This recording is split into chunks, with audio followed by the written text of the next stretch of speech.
मैं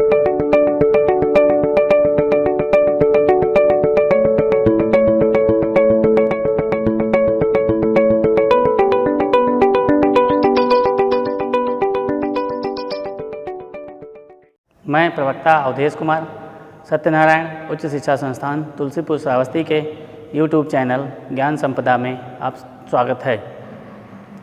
आज हम लोग अयस्क से धातु के निष्कर्षण के बारे में सीखेंगे।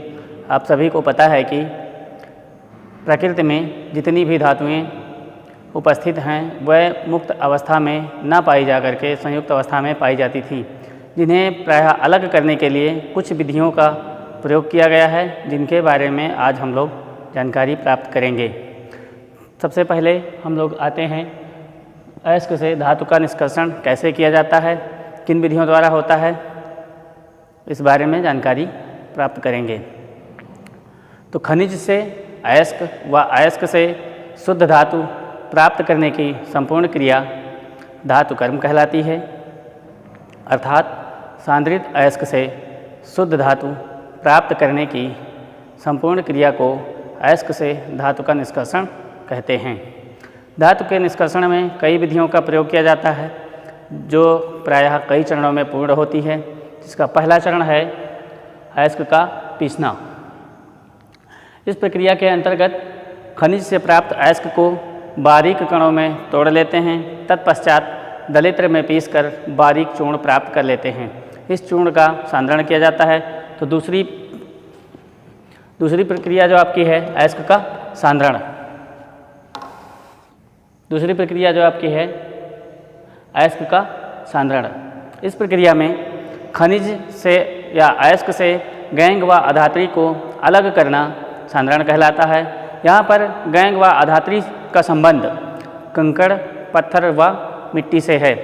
अयस्क के सांद्रण की प्रक्रिया 3 विधियों द्वारा पूर्ण की जा सकती है, जिसकी पहली विधि है गुरुत्वीय पृथक्करण विधि, दूसरी विधि है फेन प्लवन विधि और तीसरी विधि है चुंबकीय पृथक्करण विधि।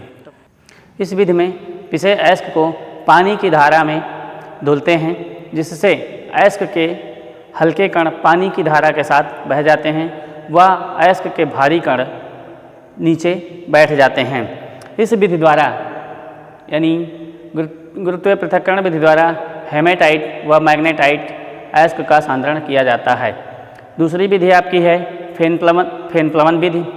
इस विधि में जो आप डायग्राम देख रहे हैं यह फेन प्लवन विधि का है। इस विधि द्वारा हल्के अयस्कों का सांद्रण किया जाता है। इस विधि में पिसे अयस्क को पानी के टैंक में डालकर उसमें थोड़ा सा चीड़ का तेल व पोटेशियम एथिल जैंथेट मिलाया जाता है, जिससे अयस्क में उपस्थित गैंग या अधात्री अर्थात कंकड़, पत्थर व मिट्टी के कण यानी अशुद्धियाँ नीचे बैठ जाती हैं तथा अयस्क के कण हल्के होने के कारण झाग के साथ द्रव के ऊपरी सतह पर तैरने लगता है। इस विधि से कॉपर, सिल्वर, जिंक व लेड सल्फाइड के अयस्कों का सांद्रण किया जाता है।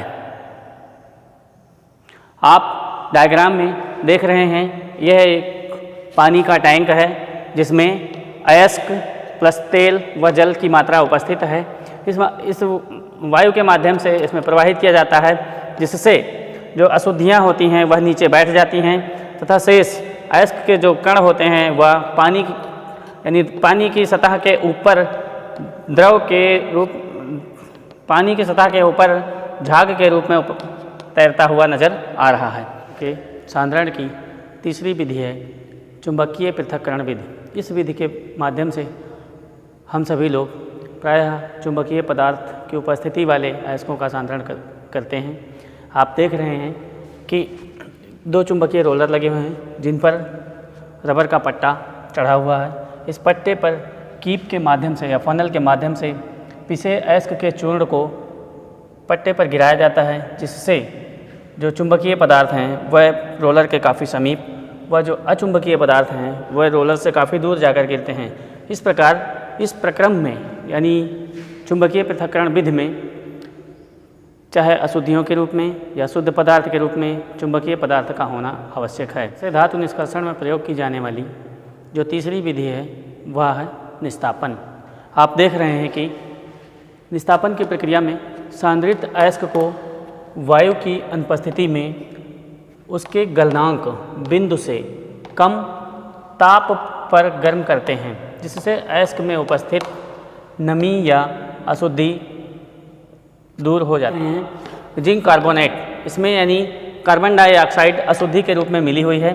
इसको वायु की अनुपस्थिति में यानी वैक्यूम ट्यूब में जब हीट किया जाता है या गर्म किया जाता है तो जिंक ऑक्साइड वह अलग हो जाता है, प्लस जो CO2 है यानी कार्बन डाइऑक्साइड गैस वह अशुद्धि के रूप में मिली होती है, वह गैस के रूप में अलग हो जाती है यानी अशुद्धि अलग हो जाती है।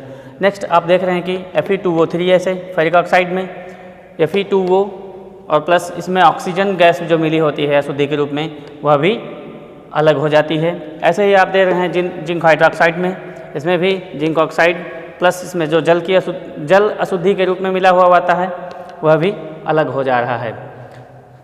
इस प्रकार से अयस्क द्वारा धातु निष्कर्षण में प्रयुक्त की जाने वाली जो चौथी विधि है वह है भर्जन।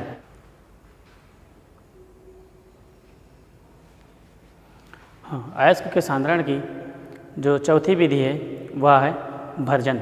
इस प्रक्रिया में सांद्रित अयस्क को वायु की उपस्थिति में, यहाँ पर निस्तापन और भर्जन में सिर्फ दो ही अंतर है, एक वायु की उपस्थिति में और दूसरी वायु की अनुपस्थिति में। यानी इस प्रक्रिया में सांद्रित अयस्क को वायु की उपस्थिति में उसके गलनांक बिंदु से कम ताप पर गर्म किया जाता है। यानी भर्जन की प्रक्रिया में सांद्रित अयस्क को वायु की उपस्थिति में उसके गलनांक से कम ताप पर गर्म करना भर्जन कहलाता है। इस क्रिया में धातु अयस्क का ऑक्सीकरण धातु ऑक्साइड में कराते हैं। आप देख रहे हैं कि कॉपर फेरस सल्फाइड का ऑक्सीकरण जब कराया जा रहा है तो क्यूप्राइड व फेरस सल्फाइड, कॉपर सल्फाइड व ferrous sulphide plus sulphur dioxide gas प्राप्त हो रही है। फिर पुनः इस कॉपर सल्फाइड का जब हम ऑक्सीकरण कराते हैं यानी वायु की उपस्थिति में गर्म करते हैं तो हमें क्यूप्राइड व सल्फर डाइऑक्साइड प्राप्त होती है। इसमें उपस्थित अशुद्धि के रूप में सल्फर डाइऑक्साइड जो होती है वह अलग हो जाती है। ऐसे आप देख रहे हैं। फिर पुनः हम फेरस सल्फाइड का जब ऑक्सीकरण कराते हैं तो इसमें फेरिक ऑक्साइड व सल्फर डाइऑक्साइड दोनों चीज़ें अलग अलग प्राप्त हो जाती हैं। जो अशुद्धि के रूप में सल्फर डाइऑक्साइड होती है वह प्रायः अलग हो जाती है। धन्यवाद।